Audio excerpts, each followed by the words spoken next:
आज के इस एक्सप्लेनर की शुरुआत करते एक ऐसे सीन से जो किसी भी ब्लॉकबस्टर फिल्म को मात दे दे। साल था 1960, जगह बॉम्बे का आजाद मैदान पुलिस स्टेशन।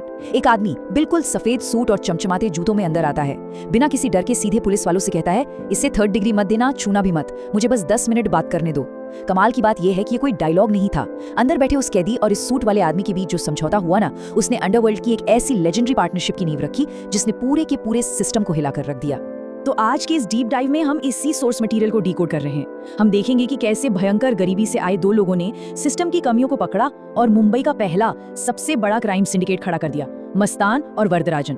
ये कहानी सिर्फ जुर्म की नहीं है, ये एक परफेक्ट केस स्टडी है कि कैसे हालात और दिमाग का कॉम्बिनेशन किसी पूरे शहर का नक्शा बदल सकता है। चलिए शुरू करते हैं। अब उस ऐतिहासिक 1960 वाले पुलिस स्टेशन के हैंडशेक तक पहुंचने से पहले थोड़ा पीछे चलते हैं। ये समझना बहुत जरूरी है कि आखिर इन दोनों ने शुरुआत की कहां से थी। हैरानी की बात यह है कि इन दोनों की कहानी एक ही साल 1926 में शुरू होती है, वो भी सूखे और अकाल से जूझ रहे तमिलनाडु में। मतलब एक वक्त ऐसा था जब बॉम्बे के इन होने वाले बेताज बादशाहों के पास अपना कहने को लिटरली कुछ भी नहीं था, एकदम जीरो। अगर इनके शुरुआती दिनों को देखें तो समझ आता है कि बॉम्बे में सर्वाइवल कितना मुश्किल था। एक तरफ मस्तान मिर्जा थे, जिन्हें सिर्फ 8 साल की उम्र में बॉम्बे लाया गया। उन्होंने क्रॉफर्ड मार्केट के पास भारी गाड़ियों के टायर खोले, ग्रीस और धूल फांकी और दिन के सिर्फ 5 रुपए कमाए। बाद में डॉकयार्ड पर कूली भी बने। और दूसरी तरफ थे वरदराजन मुदलियार, जिन्हें बाद में लोग खौफ से वर्दा कहने लगे। उन्होंने चेन्नई के एक फोटो स्टूडियो में बर्तन धोए, झाड़ू लगाई, लोगों को सुन सुनकर इंग्लिश सीखी और फिर बॉम्बे आकर वीटी स्टेशन पर कुली का काम किया। दोनों की जिंदगी का बस एक ही मकसद था, किसी तरह बस जिंदा रहना। अब यहाँ मस्तान की लाइफ का एक बहुत ही दिलचस्प एंगल आता है।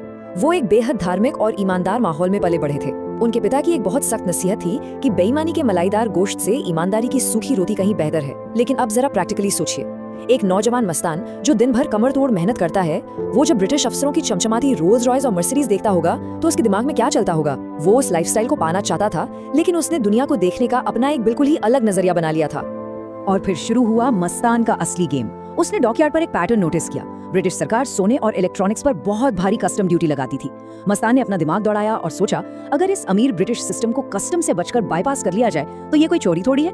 इसी लॉजिक के साथ उसमें दुबई के स्मगलर शेख मोहम्मद अल गालिब से हाथ मिला लिया। लेकिन इसके लिए उसे डॉकयार्ड पर अपना कब्जा चाहिए था। तो उसने क्या किया, 10 नौजवान कुलियों को अपने साथ मिलाया और वहां के सबसे खूंखार गुंडे शेर खान पठान को हमेशा के लिए वहां से खदेड़ दिया। ये कोई छोटी बात नहीं थी, यहीं से मस्तान के राज की शुरुआत हुई। पर मस्तान का असली टेस्ट तो अभी बाकी था। 1953 में जब गालिब जेल गया तो मस्तान के पास करोड़ों रुपए का सोना आ गया।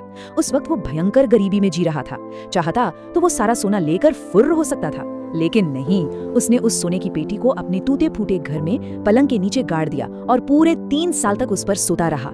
एक सिंगल बिस्किट तक नहीं छुआ। और उसकी यही ईमानदारी गालिब को इतनी पसंद आई कि जेल से छूटते ही उसने मस्तान को अपने धंधे में सीधा 50% का पार्टनर बना लिया। बस मस्तान रातों रात लखपति बन गया। खैर, ये तो हुई इन दोनों के उभरने की कहानी, लेकिन इस अंडरवर्ल्ड सिंडिकेट को असल हवा दी कुछ बाहरी ऐतिहासिक घटनाओं ने।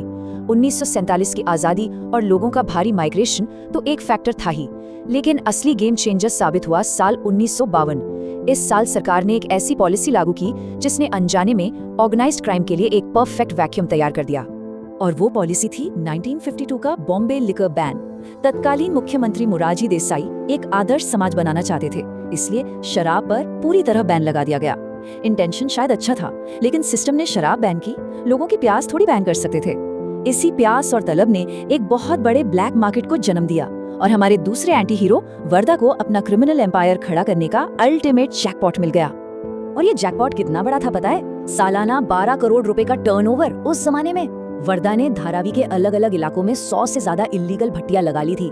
रात के अंधेरे में धड़ल्ले से 120 लीटर से ज्यादा देसी शराब बन रही थी। यह कोई छोटा मोटा धंधा नहीं था, ये पूरी की पूरी एक पैरेलल इंडस्ट्री बन चुकी थी। लेकिन वर्दा सिर्फ शराब बेचकर अमीर नहीं हो रहा था, वो असल में अपना एक पूरा इकोसिस्टम, अपनी एक प्राइवेट आर्मी खड़ी कर रहा था।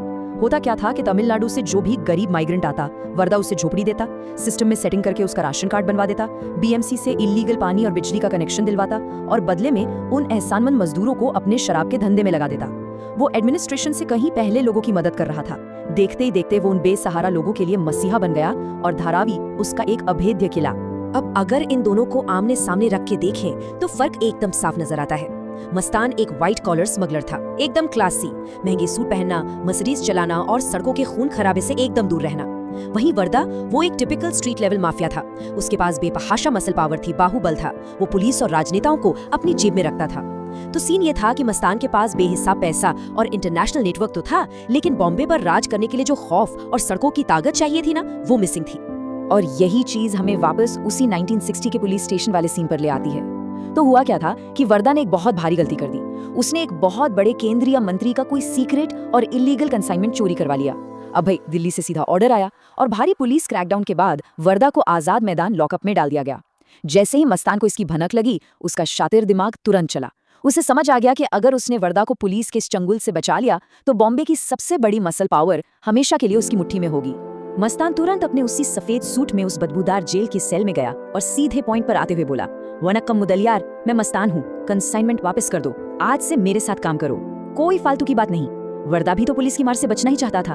उसने सलाखों के पीछे से मस्तान का हाथ थाम लिया। एक छोटी सी नेगोशिएशन और बॉम्बे अंडरवर्ल्ड की सबसे ताकतवर, सबसे लंबी चलने वाली पार्टनरशिप पक्की हो गई। इसके बाद इन्होंने जो किया वो और भी कमाल था। इन्होंने लिटरली पूरे बॉम्बे शहर को आपस में बांट लिया और ऐसा बांटा कि कभी एक दूसरे के रास्ते में नहीं आए। साउथ बॉम्बे, जहां बड़े डॉकयार्ड्स थे और अमीर लोग रहते थे, वो पूरा इलाका मस्तान ने ले लिया। वहां आराम से इंटरनेशनल स्मगलिंग होती और वायलेंस एकदम जीरो। दूसरी तरफ सेंट्रल बॉम्बे और सबर्ब्स, जहां स्लम और मिलवर्कर थे, वहां वर्दा का सिक्का चलने लगा। दोनों ने अपनी अपनी ताकत का एकदम परफेक्ट इस्तेमाल किया। ये इस सिंडिकेट का गोल्डन एरा था। दोनों मिलकर बॉम्बे में जैसे एक समानांतर सरकार, एक पैरेलल गवर्नमेंट चला रहे थे। वर्दा ने तो अपने घर पर जनता दरबार तक लगाना शुरू कर दिया था। लोग पुलिस या कोर्ट जाने के बजाय वर्दा के पास अपने झगड़े सुलझाने आते थे। हालत ये थी कि पुलिस वाले तक वर्दा से मिन्नतें करते थे कि मुजरिमों का सरेंडर करवा दे। और उधर मस्तान का जलवा ग्लोबल हो चुका था। वो अफ्रीका और दुबई तक चांदी की तस्करी कर रहा था, बॉलीवुड फिल्मों में पैसा लगा रहा था और बड़े बड़े फिल्मी सितारों के साथ उसकी तस्वीरें तो जैसे आम बात हो गई थी। पर इतिहास गवाह है, कोई भी एम्पायर हमेशा के लिए तो टिकता नहीं है। 1975 से 1982 के बीच इन दोनों का ये अभेद्य किला ढहने लगा। 1975 की इमरजेंसी के दौरान मस्तान को रातों रात मीसा एक्ट के तहत जेल में डाल दिया गया और फिर 1982 में बॉम्बे पुलिस में एक ऐसे निडर और तेज तर्रार आईपीएस अफसर की एंट्री हुई जिसने वर्दा के एम्पायर की धज्जियां उड़ा दी।